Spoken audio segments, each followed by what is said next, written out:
Well, hi there, I'm back. What do you do with leftover scraps of pastry? I don't like throwing anything away, and I've made some pies. I have enough to make a small Chorley cake. Now, my nan used to make these with all her leftover pastry. They're a typical Lancashire delicacy. So let me show you how it's done. Here is my pastry. It's quite a large ball. It's too good to waste. Never waste anything. I was brought up with that ethos and I've carried that forward throughout my whole life. Dan and I don't throw anything away. We use all our leftovers. It's only if the leftovers are really manky or didn't smell right that we would throw them away, and they would go on the compost anyway. They wouldn't normally go in any bin. This is already in a ball. I'm just going to flatten it a little bit with the rolling pin.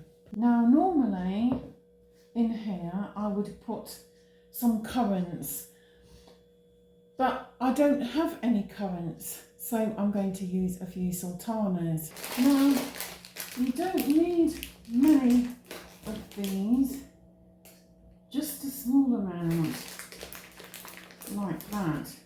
Just add a little bit of caster sugar, just a small sprinkling, that's all. Now, Eccles cakes are different because they're made with flaky or puff pastry, and the sugar goes on top after being egg washed, and then it goes in the oven.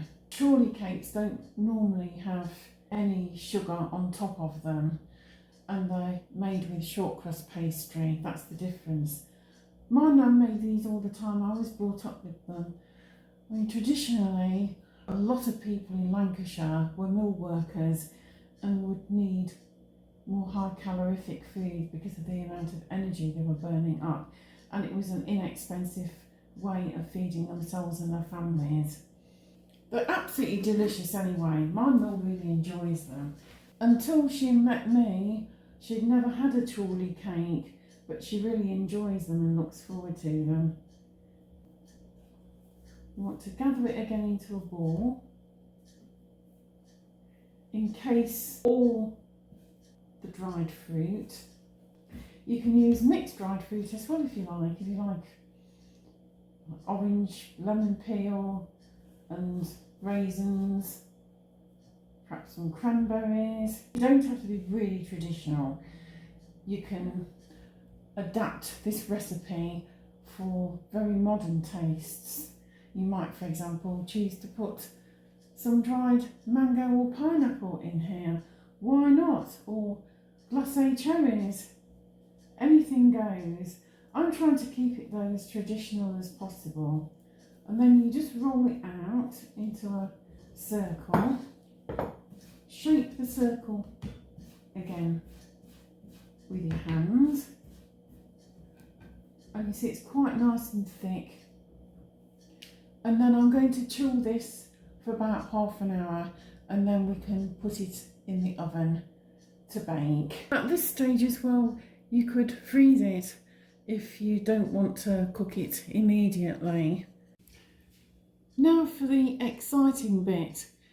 The Chorley cake is nice and chilled. I've put a few fork marks in it. I'm going to just pop it on the baking tray. I've set the oven to about 190 because I don't want it to cook too fast. I want it to be cooked all the way through. It's quite thick, so it's better on a slightly lower temperature. You certainly wouldn't want to do it more than 200 if you weren't comfortable with 190. I'm just brushing the top gently with a little beaten egg. If you prefer, you can use a drop of milk or almond milk, whatever you have, depending on whether you're veggie, vegan, lactose intolerant, or not really bothered. You don't want it to go on the edges, you just want it to go on the top. I'm going to put this in the oven now for about 20 to 25 minutes. This lovely Chorley cake has had about 25 minutes in the oven. You can see it's nice and lightly golden brown, and when you tap the bottom it sounds a little bit hollow, so that's ready. And when that's cooled down in about 10 minutes I can give it a try. Anyway, here it is. Let's try some of this. Oh, listen to that. That's what it looks like inside. That looks perfect. It smells good as well.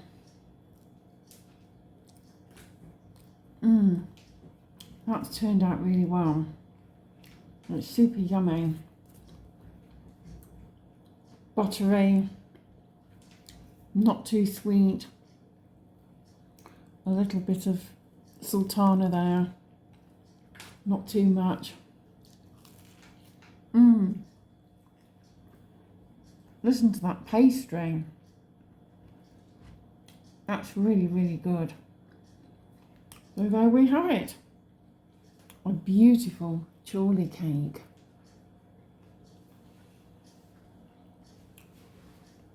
Thanks for watching. See you again soon for another recipe. Please give me a like because it helps the algorithm, and if you care to, please share and subscribe. Bye for now.